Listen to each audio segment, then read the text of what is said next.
Hello, I'm Femi Oke and you're in The Stream. Today we are bringing you three stories. Is Afghanistan being left to go hungry? As winter approaches, the food shortages are becoming dire. Then, while some nations are approving COVID vaccine boosters, other poorer nations are struggling to get first doses. And finally, the global pop star Britney Spears. New documentaries have brought to life the controlling nature of her legal situation. What does her future look like? So all of these stories I know you have thoughts on. You can chat to us in our YouTube box that's right here, and I will do my best to bring your comments to our panel of experts. But you'll have to be quick though, as today's show is going to be a fast-moving program. We start in Afghanistan, where more than 14 million people are at risk of going hungry. Here's Madassa with some context. The people in Afghanistan are facing the worst humanitarian crisis. Health workers, teachers and government employees have not received their salaries for more than 3 months now. The economy was already on shaky ground before the previous president left Afghanistan. Things are getting worse now. People who depended on daily wages are not able to support their families any longer because businesses are closed and construction and development work has stopped. Those who have money in banks cannot withdraw their money because the banks are allowing only up to $200 withdrawal in a week. We're joined by Shazza Maghrabi. She is a spokesperson for the World Food Programme, one of the few aid agencies continuing to work in Afghanistan. Shazza, it's good to have you here. If you could estimate the number of people right now in Afghanistan going hungry, what would you tell us? Thank you so much, Femi, for having me. So what we're looking at in terms of the situation there is a very complex one, going even more complex and severe. We have 14 million people who are severely food insecure in Afghanistan.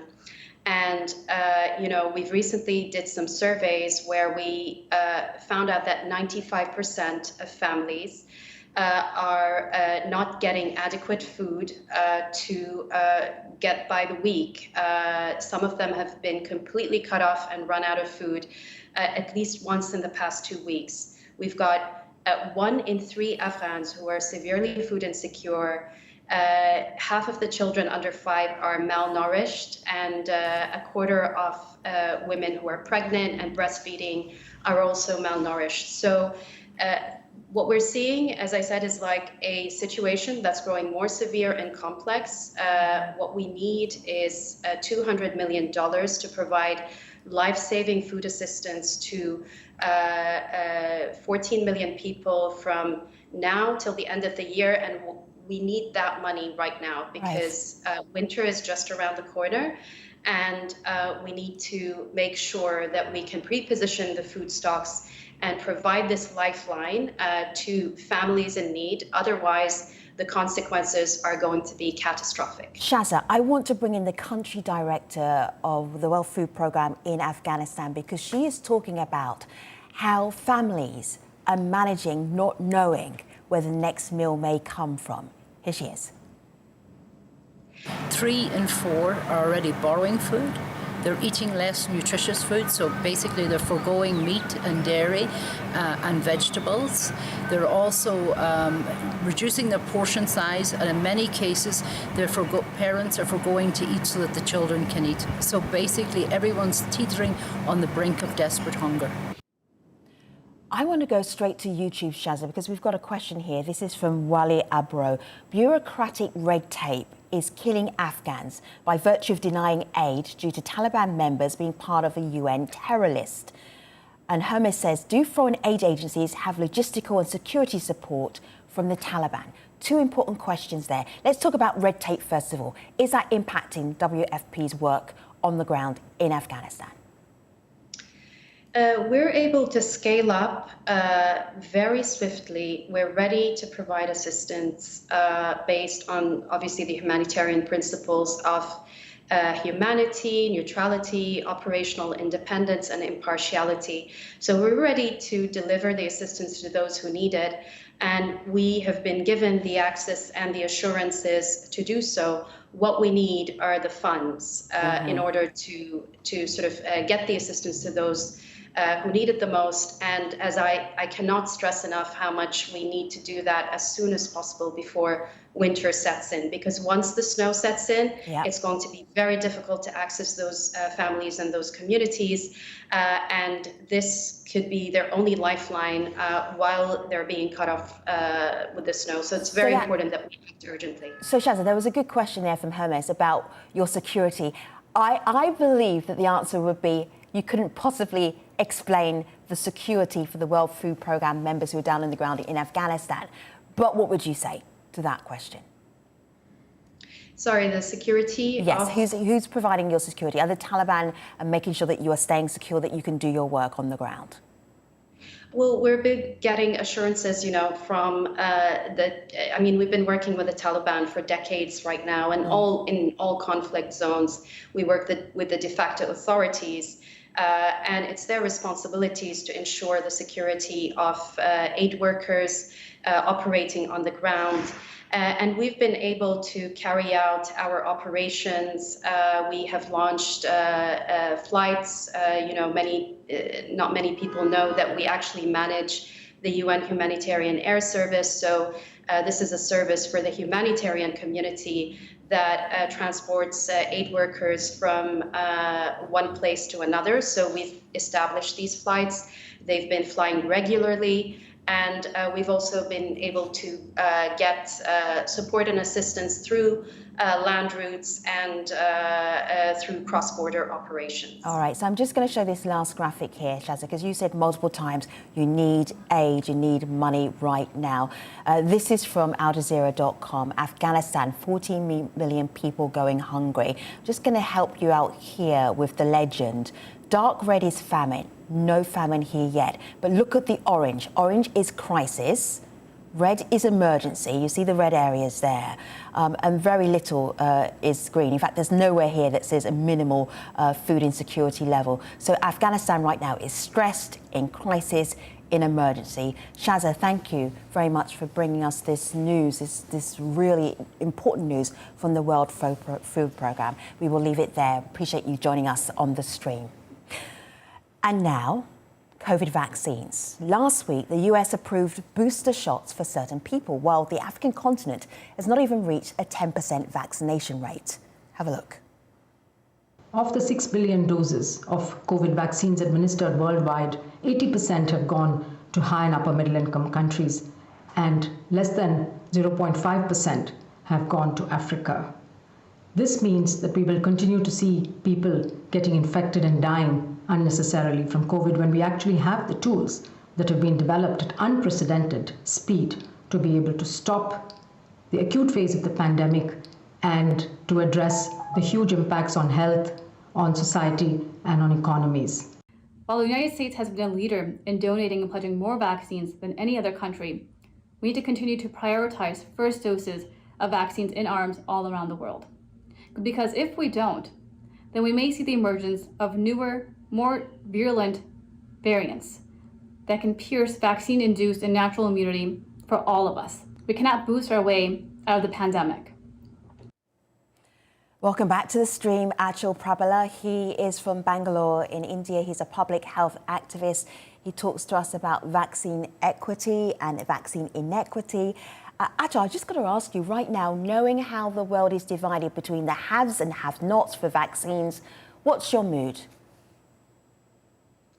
I'm despondent. I've been working on this, Femi, for the last year and a half, trying to increase access to coronavirus vaccines. And what's astonishing is that for all of the sound and the fury, in fact, the actions of rich governments like the United States and Germany have finally signified not very much.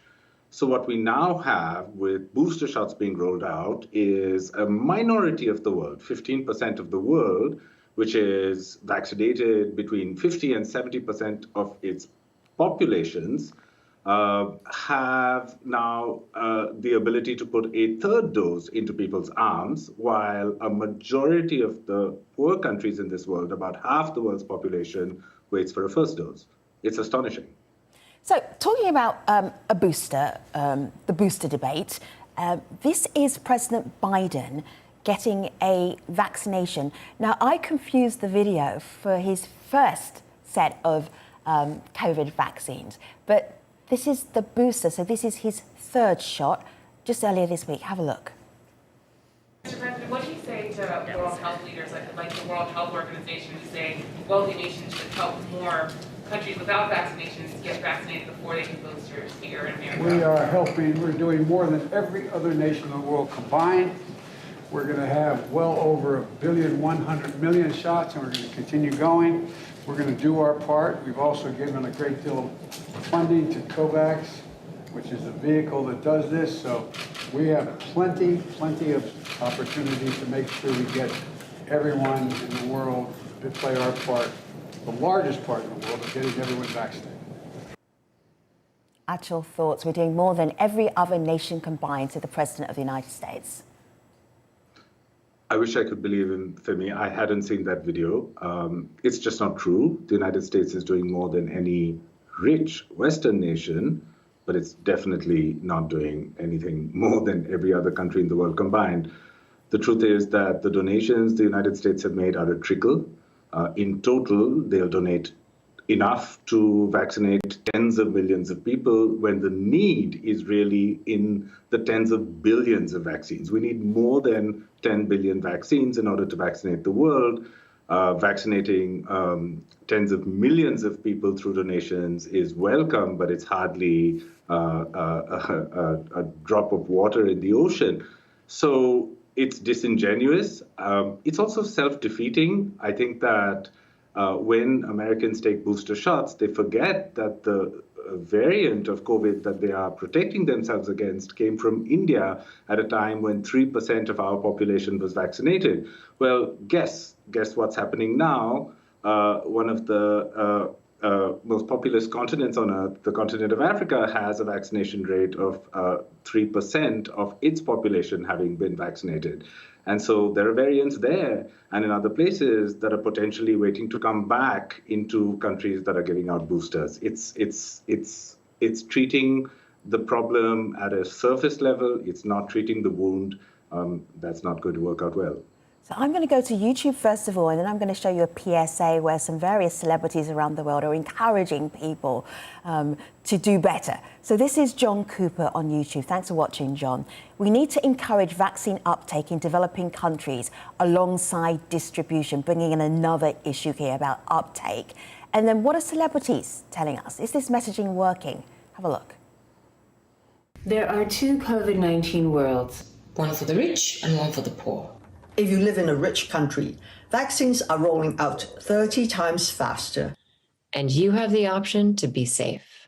If you live in a poorer country, the pandemic could last another 4 years. With devastating long-term effects on health, education, and jobs. The divide is not just unfair and inhumane, it is dangerous. New variants are already thriving, especially in places where vaccination rates are low. Now, variants don't know that there are two worlds. We are in this together. Till everybody is safe, nobody is safe. Achal. It's the right message. I'm happy that all of these celebrities and Harry and Meghan last weekend have been saying the same thing. The truth is, though, however, that the power rests with two governments out of the many rich Western countries who have power, and those are the United States and Germany, because these are the two governments that funded and created most of the vaccines that are in the world today. Now, people in the United States and Germany have the power of the ballot, and they can force their governments to do the right thing, since clearly after a year and a half of trying, we know that the pharmaceutical companies in those countries aren't. This is what I hope really happens. This is what I hope the celebrities can drive, which is mass action by ordinary people who have clear, rational empathy for the rest of us in this world and can force their governments to do the right thing, because unless that happens, it really looks like nothing's going to change. So a couple of questions here on Twitter. Let me put this one to you from Johnny. Twitter here on my laptop. Johnny says, racism, politics and capitalism are the greatest challenges in ensuring global vaccine equity. What do you think? Are we looking at racism here, or is it just about wealth? Achal. I have to say that in this case, I think it is a short-term sprint to hoover up as much money that is possible on the part of a handful of companies. I can count them on less than one hand, as quickly as possible, without heed to the social and emotional costs of that profiteering. In this case, I think it's not even capitalism as it was meant to function. It is a whole series of monopolies, which is very anti-capitalistic in every way that capitalism is defined in a textbook. It really does go against the grain of every decent human notion we have, every economic concept that we hold dear. Doesn't matter whether you're on the left or the right. This is something that people should be up in arms about everywhere. Mm-hmm. Achal, thank you so much. You always come with the same message and we always keep bringing you back. Finally, some pop culture news. Some new documentaries have revealed what the life of Britney Spears has been like under the conservatorship of her father. A recent New York Times film focuses on the monitoring and surveillance Britney has faced. People once close to the pop star have spoken out. Like, I know this is the right thing to do, and obviously I really want to do it, but it's still scary. I don't know what's going to happen after this comes out.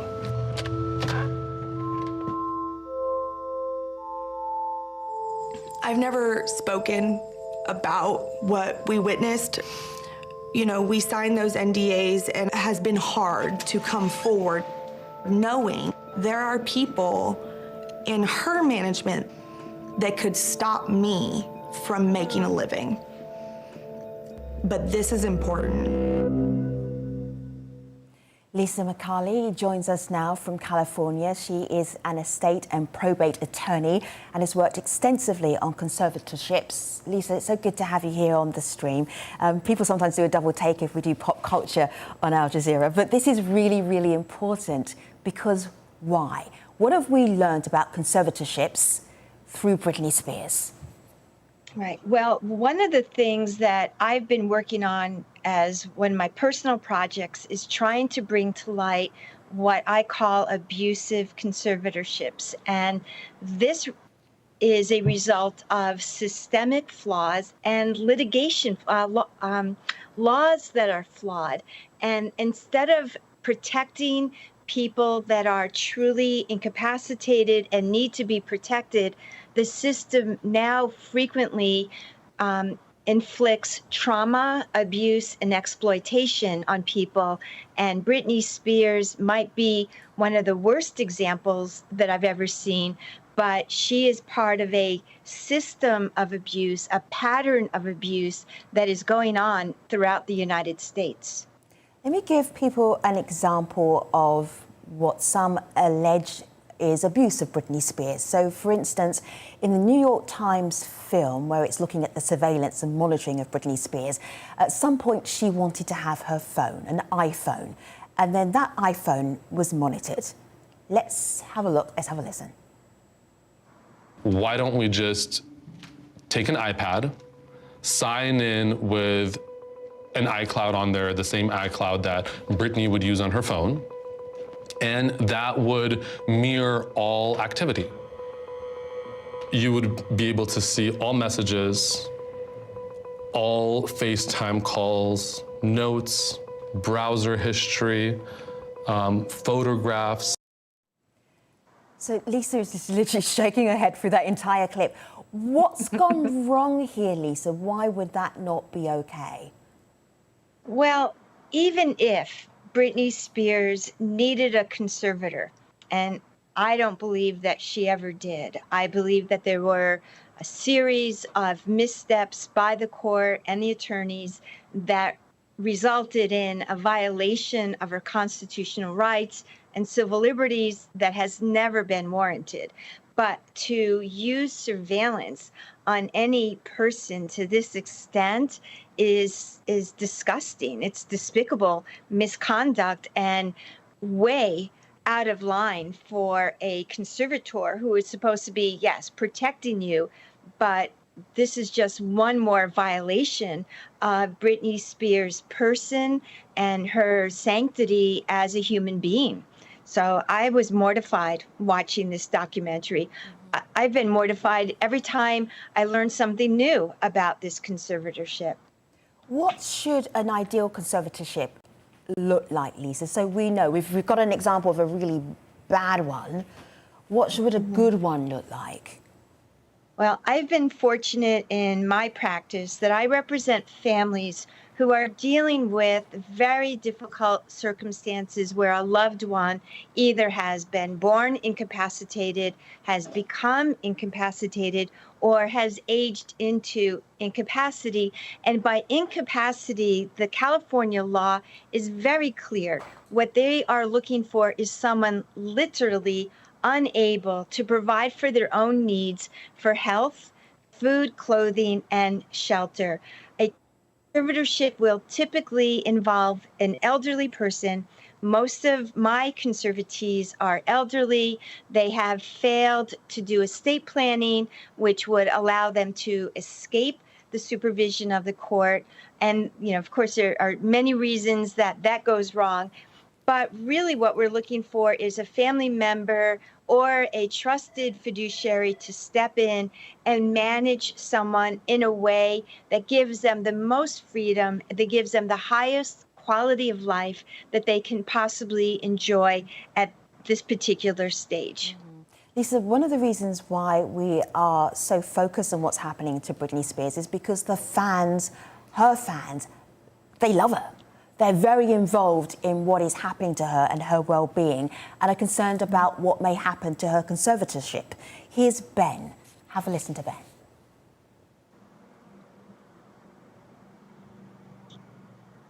So I don't think it's likely that Wednesday's hearing will result in immediate termination of full conservatorship, which is what Jamie's team has filed for.